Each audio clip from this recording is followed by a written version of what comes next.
Hello everyone, I'm Celsius. Nice to meet you here again. Today I would like to show you a very interesting car. This car could be the world's best-selling car ever, and it has the best-selling ranking #1 in Japan for 30 years and 20 years here in Taiwan as well. I believe you have understand what car would like to talk to you today in this video. Yes, let's talk about the Toyota Corolla. Okay, today we got two different generations about Toyota Corolla, with the second generation KE20 and maybe the 6th or 7th generation E90. We'll talk you with this Toyota KE20 at the very first. Do you have any idea why Toyota want to present the Corolla, this car, in 1966? Actually, this is the first Toyota car faced to the family and the public in this 1966. In 1966, it is the My Car year called in Japan because many Japanese brands get 1000cc family public car as well, such like Nissan Sunny, such like Mazda Familia, Subaru FF1000. They are all 1.0 liter with 4-door sedan for the small family, for the new people to buy their first car. So it got very merriment at this segment as well.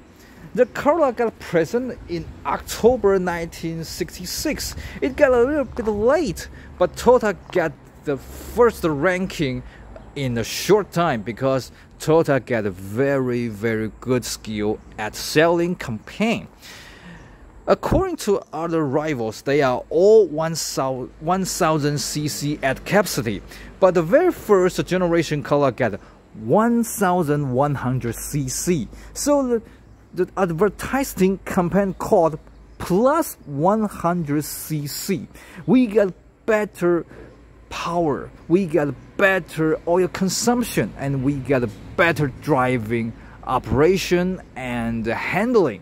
So this car gets soon make a very good reputation at the market, and even Toyota have to divide the OEM car called Toyota Sprinter in 1968, and suddenly this car replaced the Toyota Corolla, becomes the best-selling car in Japan, and stands for this character around 30 years. Around 21st century, the Honda Fit got this ranking instead of the Toyota Corolla. You can understand why this car gets so popular in the market, no matter in Japan, also in the rest of the world. For example, if you go to Afghanistan, you can see all kinds of Corolla right there. Maybe not such old, but E90, E100, E110 and E120, you can see a lot of many kinds of Corolla, such like left-hand drive, right-hand drive, coupe, sedan, and the touring car. They are very popular in Afghanistan and rest of the world. This car is very good design for the small family necessary. For example, this KE20, it presented in 1970. Well, this car is big minor change for the first generation, although it called the second generation, but the exterior styling looks like the same as well as the first generation. But well, the very first generation Toyota Corolla just got 2-door sedan, but the second generation we got a 4-door sedan with the long nose as well as the short back, and the back looks like the notchback, but it is certainly a sedan but not hatchback as well. And we got a dimension, got a wider and bigger, but a little bit not as well as the taller as the same first generation, but we got a wider interior as well. And we have the new engine, but not very all new engine as well as the first generation, because before this second generation presented, the first generation got a little bit change at the engine at the final month with the 3K series. So when the second generation presented at the very first, they got the 3K engine as well. This K series engine is very exquisite for family use. Here we can see the Taiwan version is for the 1166cc 3K with the 73 brake horsepower. And that's very interesting is that the Taiwan spec is the same as the Okinawa spec. And so we got the fender mirror, the back mirror at the front fender, but not under the A-pillar, because the Corolla presented in 1966 and soon got exported to America. But American version, the mirror is right here, but not here. So the climate in Taiwan is the same as that in the Okinawa. So we got the Okinawa version import to Taiwan as well. So we got the fender mirror right here, and actually the engine is the same as the Okinawa spec. This engine is not very hard to maintain in Taiwan even now, because we have the Toyota Zase. It is called Toyota Kijang in Indonesia. The engine is 5K, so we can easily to get the fixed package right here in Taiwan without many problem. So we can fix it very well. Well, the second generation Corolla in Japan got a big minor change for the engine, maybe at 1971. I'm not sure exactly the date. The Toyota got the all-new engine for the T series. The T series looks like the sporty version, but it still got the OHV design with the better horsepower. The T series engine for the Corolla is not shown in Taiwan because it is too sporty, and it got shown in Taiwan as well as the first generation Celica. It is for sporty image. Certainly when Taiwan Toyota imported the second generation Toyota Corolla, this car is for the doctor, for the business management, but not for the normal people, because at 1970, if you graduated from the university and your salary is just for 800 Taiwan dollars per month, and this Corolla got 140,000 Taiwan dollars for the new car. So you have to save your money maybe for 20 years and you can buy this car. So this car is not for the public. It is different from the Japan and Taiwan at the 1960s. The Taiwan people maybe a little bit rich, but not so rich to afford a car for the normal people. So this car got very popular for those rich people, and it got a very good selling figures. Actually, before 1968, the Taiwan government prohibited import car at all. And after 1968, they got a limited number per year. For example, they got just 800 imported cars for 1968, and 2,000 for 1969 and 1970s. And after 1970, the Taiwan government got opened. Okay, you can import as well whatever you want. So the Taiwan Toyota import the Corolla since 1971. That means we didn't get the officially imported first generation Corolla in Taiwan as well. But I ever saw the first generation Corolla E10 in Taiwan. I believe it was the student come back from America and bring it back to Taiwan as well. Well, when the people get very popular for the second generation Corolla in Taiwan, suddenly in 1974, the Taiwan government closed the import car again for many reasons. So the third generation and fourth generation Corolla didn't import it officially in Taiwan. And until the sixth generation, the American government wants Taiwan government to open the regulation. So the Taiwan government, okay, agree with that. So after 1987, Taiwan could import the American-made Japanese brand car to Taiwan. At very first, the Taiwan Toyota imported the AE82 Corolla FX 3-door hatchback, but not many. And second, This car got full model change for the E90. So Taiwan Toyota also imported the E90 Corolla 4-door sedan again in 1988. And it soon got very popular and soon become the best-selling imported car as well. And later the E100 and E110 also got very popular in Taiwan. And later when the E120 Corolla presented in 2001, Taiwan didn't import it as well, but domestic made started. So we got many Corolla artists since Toyota Corolla E120 in 2001 and soon become the Taiwan best-selling car ever. Also, although now the sales figures for the ranking #1 is not Toyota Corolla, but the Corolla Cross. But the Corolla in Taiwan still the best-selling sedan now. This car is very good design, no matter exterior and interior. No matter people love it, and it got very good in quality. Let's take a look about this 52 years old, what got interesting around the interior. Okay, before we enter to this interior, let me show you the front door. The very first generation, the Corolla got the quarter window right here for the ventilation of the air interior. But this design is not very good. People made a lot of complaint.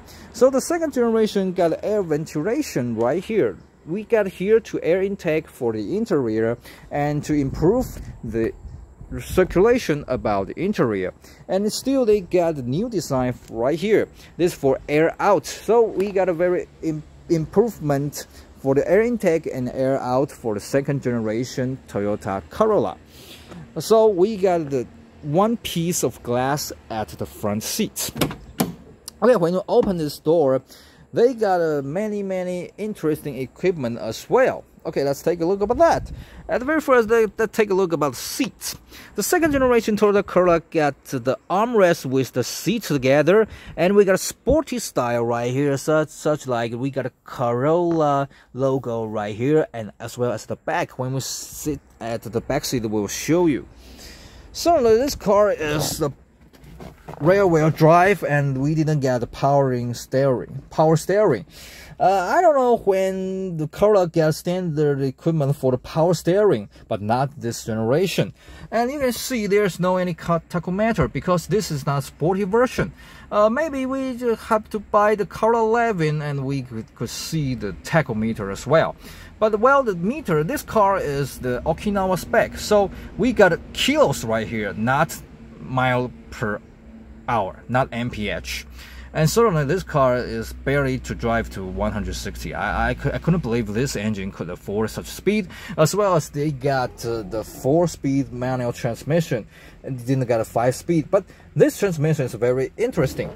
At the first generation, the gear knob is a little bit back right here. But the second generation, we got a little bit forward. That's for here we can option for a small box for your many small items put right here, but it is for option but not offered in Taiwan as well. And this gear knob got a little bit interesting for it just operation like sporty. Let me show you. Okay, this is very interesting gear, and this is reverse, very sporty. And then when I check the data of this car, the data shows this car got original air condition, but I just a little bit wondering because it is just ventilation but not air condition. The real air condition is right here, but I don't believe the Toyota got standard air condition like this style. I couldn't believe it. And here we can see there's a radio, and a very old style radio, and here we got another sound system with the traditional cassette tape, but I don't know. I believe this one is not standard equipment. It may be added by the former owner, but this is still very old. And this engine, 3K, this engine is for OHV, so the sound is just like a pickup truck. Okay, let's take a hearing. Okay, this engine got a very good condition, so we just take a key and we can start it, but the sound is not very quiet.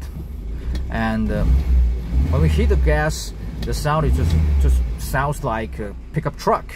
But that's not important, because they got a very part the same as the pickup truck, so we can find the parts very easily right here now in Taiwan. Okay, let's shut it off. And we got a very wide in interior, so this car could easily load for 4 people, not without many problems. Okay, there's still another interesting to show you is for the 3-point seat belt. The seat belt for Corolla maybe just for 2 points, but why they got 3 points? Because the regulation right here in Taiwan, we got the 3 point in front seat. So I believe this is built in Taiwan, but I couldn't understand why it didn't get the B pillar, because I think this is stronger. I have a little bit doubt about if we got the 3 points seatbelt right here. I don't know if it's strong enough. Okay, this is for the introduction of the front seat. Let's sit for the back. And this car, I'm so surprised it is wider than I expected. The front is my driving position, but I still could barely get into the back seat. Let's take a look at that. Okay, I want to sit in. Okay. Okay, I said I'm barely, because my knee is just for the back seat right here, and it is around limited. Okay, but if I want to sit right back for a short distance, I don't think it's a problem. And you can see there's another logo, Corolla logo, at the armrest of the back of the seat. That's very interesting, actually. And there is another ashtray box right here, but just for right side. So that's represent this seat is for left-hand drive, but not for right-hand drive. That's very interesting. And there's no cigarette box right here for the back left seat. I don't know why. Sorry, there is no any cup holder, because there's no common drink at 1970s. But there's another interesting is this 3-point back seat belt.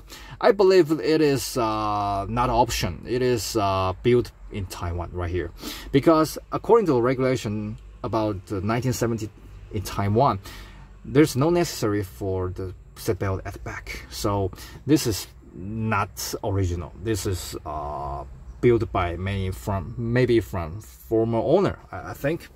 Oh, so this car is wide enough for 4 people sit inside, but not for 5 people, because I couldn't imagine how to sit right here at the back seat of the front, the back seat of the center. But if you want to load for 4 people, okay, this car could get loaded, no problem. And to my surprise is that this engine just for 73 back horsepower, but if you got 4 people loaded inside, the power of this car is still sufficient. Maybe not very hard, maybe not very strong, but still enough, still well. Okay, that's the back seat. And compared to the E90, the design concept is totally different. The second generation of a Corolla designed for the public, for the economy, but not for the E90. The E90 got designed at the bubble economic at 1980s in Japan. So the Japanese want to build it very luxury, get a very much improvement than last generation. So the E90 got very luxury. And for example, we can see the front and the back and the interior is just look the same as the Toyota Crown. It's very gorgeous, and especially they got a very many interesting equipment. For example, this is America spec, so we got very interesting for the 3-point seat belt. I don't know why they got such this design. It is not for automatic, it is for manual. You got a 2-way to get the 3-point seat belt. It is not convenient, and this got it is costly, I believe it, but I don't know why the Toyota got such this design.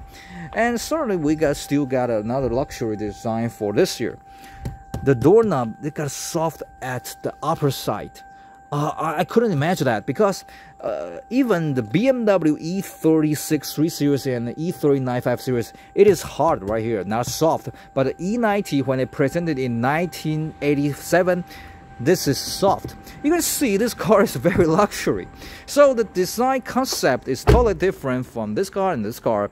But well, they are also popular in Taiwan, and you can still see many E90 at Taiwan without big problem. They are very exquisite public car as well. They got a good quality, then they got easy to maintain, and till now, no wonder the Toyota Corolla is the best selling car in the world from the very first until now. And I believe in the future, the Toyota Corolla will still be very popular in the future because of its quality and easy to maintain and easy to drive. Okay, this is today's video, and we got 2 different generations about Toyota Corolla to show you the history and the interesting idea for the Toyota Corolla. Do you like Corolla, this car? Please show me your comment. I'm Celsius. Nice to meet you, and thanks for you watching for this video, and hope to see you again with another interesting car. See you again. Bye bye.